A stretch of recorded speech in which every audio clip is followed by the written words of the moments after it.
फिर दवाई अपना असर दिखाने लगती है और वो आदमी नशे में आ जाता है।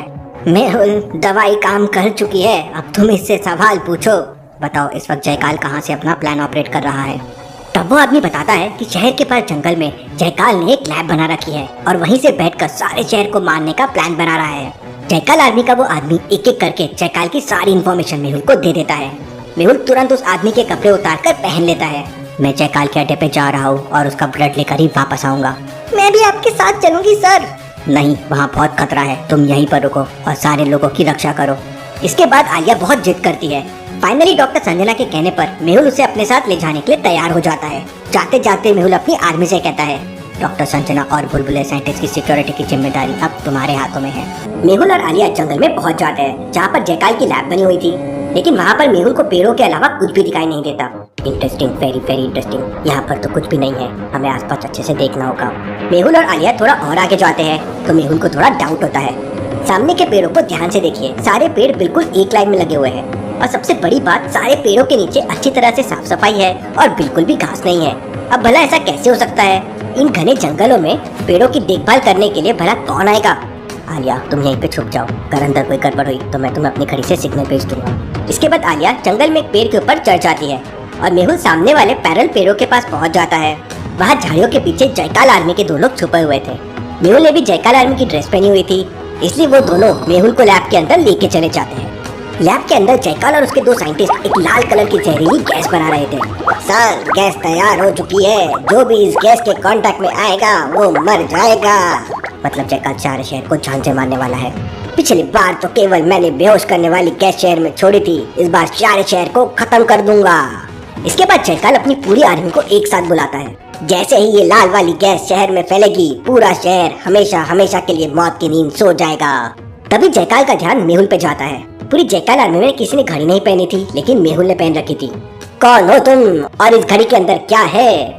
सर, मैं जयकाल आर्मी के बैच नंबर 20 का मेंबर हूँ। मेहुल ने मेरे भाई को मार दिया था, इसलिए उसे मारने के लिए मैंने जयकाल आर्मी को ज्वाइन किया है। Good good, very good. इसके बाद जयकाल अपने कमरे में चला जाता है और पूरी जयकाल आर्मी अपने काम पे लग जाती है। थोड़ी देर बाद रात हो जाती है और मेहुल इसी मौके का इंतजार कर रहा था। मेहुल छुप छुप कर जयकाल के कमरे में जाने लगता है। जयकाल का कमरा बहुत ही सिक्योर था, लेकिन मेहुल अपने दिमाग से सारे सिक्योरिटी सिस्टम को डीएक्टिवेट कर देता है और जयकाल के रूम के दरवाजे का पासवर्ड भी खोल लेता है। मेहुल कमरे के अंदर चला जाता है और फिर मेहुल अपने जेब से एक रुमाल निकालता है। उस रुमाल में क्लोरोफॉर्म था। मेहुल वो रुमाल जयकाल के मुंह में लगा देता है और जयकाल बेहोश हो जाता है। मेहुल जयकाल का 100 ml ब्लड निकाल लेता है और अपनी स्मार्ट घड़ी से आलिया को एक वॉइस मैसेज कर देता है। आलिया, मुझे जयकाल का ब्लड मिल गया है, तुम बुलबुले साइंटिस्ट को कॉल करके बता दो जल्दी से जल्दी गैस लॉन्चर बनाकर तैयार कर ले। उधर जंगल में पेड़ के ऊपर बैठी आलिया तुरंत बुलबुले साइंटिस्ट को कॉल करके सारी बात बता देती है। अभी मैं इसे नहीं मार सकता हूँ, क्या पता आगे इसके ब्लड की और जरूरत पड़ जाए। मेहुल जयकाल का ब्लड देकर जैसे ही कमरे के बाहर निकलता है, तभी जयकाल आर्मी का आदमी मेहुल को देख लेता है और मेहुल के ऊपर फायरिंग करने लगता है। मेहुल भी अपनी रिवॉल्वर निकालता है और उसे गोली मार देता है, लेकिन तभी वहाँ पर बहुत सारे जयकाल आर्मी आ जाते हैं। पास में कूलर रखा था, मेहुल उसके पीछे छुप के उन पे फायरिंग करने लगता है, लेकिन जयकाल आर्मी के लोग बढ़ते ही जा रहे थे। मैं अकेला ज्यादा देर से नहीं लड़ पाऊंगा। मेहुल देखता है कि कूलर में विंच लगे हुए थे। मेहुल कूलर में लटक जाता है और उसे उल्टा खींचता है। कूलर तेजी से अपने विंच पे चलने लगता है। मेहुल कूलर पे लटकते हुए तेजी से वहाँ से भागने लगता है। जयकाल आर्मी भी मेहुल के पीछे पीछे भागने लगते हैं, लेकिन मेहुल तेजी से वहाँ से निकल जाता है और बाहर पहुँच जाता है। बाहर मेहुल को 4 जयकाल आर्मी के लोग और मिल जाते हैं। मेहुल रिवॉल्वर चेक करता है तो उसमें बस एक गोली थी। तभी मेहुल को पास में रेड कलर वाली गैस की बोतल दिख जाती है। मेहुल बिना देरी किए अपनी आखिरी गोली उस लाल कलर की गैस को मार देता है और तुरंत वहाँ से भाग जाता है। भागते समय जयकाल आर्मी मेहुल पे अंधाधुंध फायरिंग करने लगते हैं।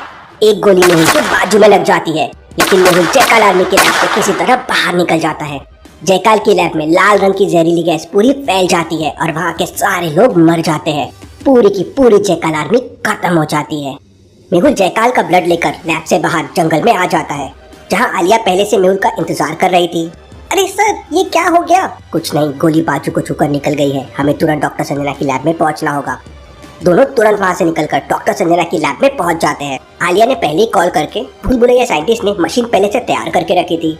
डॉक्टर संजना और भूलभुलैया साइंटिस्ट मिलकर 1 घंटे के अंदर एंटीडोज का गैस फॉर्म बना लेते हैं और इसके बाद मेहुल और भूलभुलैया साइंटिस्ट और पूरी मेहुल आर्मी एक साथ शहर की सबसे ऊंची बिल्डिंग में पहुंच जाते हैं। बुलबुले साइंटिस्ट गैस लॉन्चर को स्टार्ट कर देता है और उसमें एंटीडोट डाल देता है। थोड़ी देर बाद बहुत बड़ा धमाका होता है और पूरे शहर में नीले कलर की गैस फैल जाती है। देखते ही देखते शहर के सारे लोग ठीक हो जाते हैं और गहरी नींद से जागने लगते हैं। फाइनली मेहुल और उसकी टीम ने मिलकर शहर को बचा लिया। Detective Mehul rocks. लेकिन क्या जयकाल उस रेड गैस से बच पाया? देखेंगे हम आगे के एपिसोड्स में। Thank you.